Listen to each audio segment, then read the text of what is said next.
Well, everything indicates that Western AAA gaming studios will never really be the same anymore. Part of the reason for that is their own incompetence, of course, since they're often wasting their resources creating uninspired games and ruining their own franchises. But the most substantial reason is how good the games coming from smaller studios and especially from Eastern studios are. The gaming industry is expanding more and more in the East, with Chinese and Korean games becoming increasingly competitive, even in the AAA market. And that's precisely why Where Winds Meet is a problem lazy Western studios will have to deal with. The success of the game at release is undeniable, with over 2 million people accessing the game and a pretty high number of concurrent players on Steam. And honestly, it's deserved. There's no hidden secret, no obscure reason why everyone is enjoying the game so much. It's simply a good game. Fluid combat, giving players multiple options on how to play the game, being somewhat mechanically demanding but fair at the same time, creating a fantastic gameplay loop when combined with how dynamic and fun the exploration is. The game rewards you for almost anything you do, so you always feel like you're effectively progressing. Everywhere you go, there's always something to do, and it's always entertaining to do it. Except when you have to deal with the goose. Trust me, don't challenge the goose. Just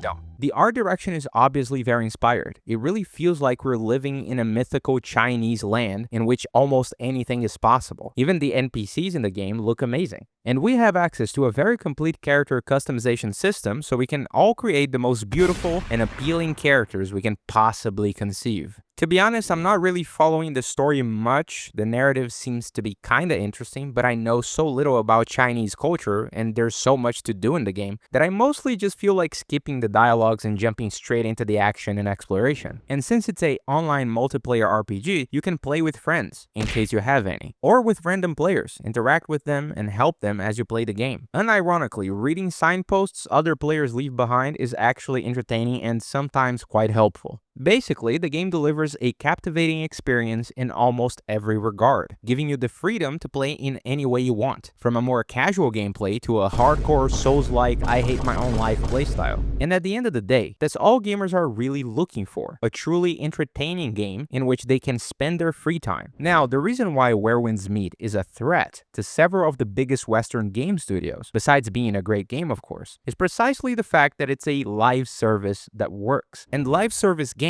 are famous for consuming a lot of the player's time. If gamers are spending their time with Where Winds Meet, they're probably not playing multiple other games, especially multiple live service games that naturally require daily playtime for progress. And Eastern studios are becoming more and more proficient at creating games that are also competing for the attention of Western audiences, rather than just being popular in their regions. Since the release of Genshin Impact, the Eastern live service market changed substantially. Some of their games are bigger and better than almost anything we see being released in the West when we compare similar titles. NetEase, the publisher of Where Winds Meet, is also responsible for the development and release of Marvel Rivals, a free-to-play hero shooter based on a Western IP that was released 4 months after Concord. The hero shooter, also known as the biggest flop in the history of gaming, apparently costing Sony a $400 million loss. I know some may argue that because Marvel Rivals used a famous Western IP to back the game, the popularity was inevitable and that the comparison is unfair because Concord was an entirely new IP. So let me use another example then. The First Descendant, a Korean third-person shooter, was much more of a success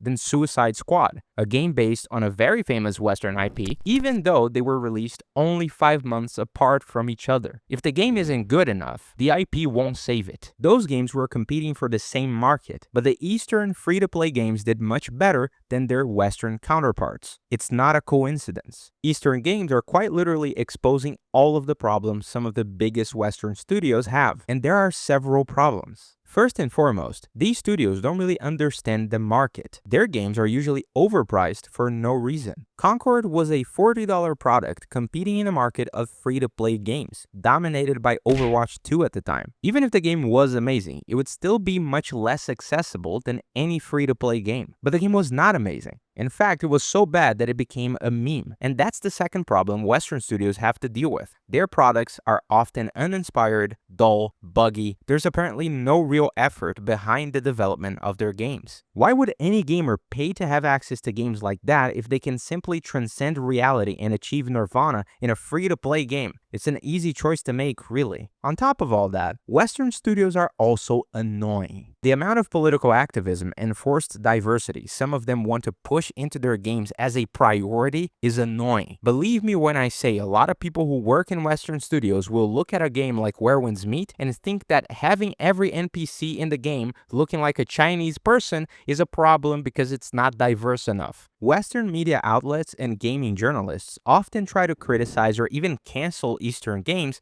for any reason. They did it with Stellar Blade because the protagonist is too attractive, so the game must be sexist. Same thing for The First Descendant. Even Black Myth Wukong, one of the greatest games of 2024, and the real game of the year, by the way, was also targeted, curiously enough, after refusing to work with Sweet Baby Inc., the narrative design company that specializes in adding political messaging in games. This politicized mentality is still present in many Western studios.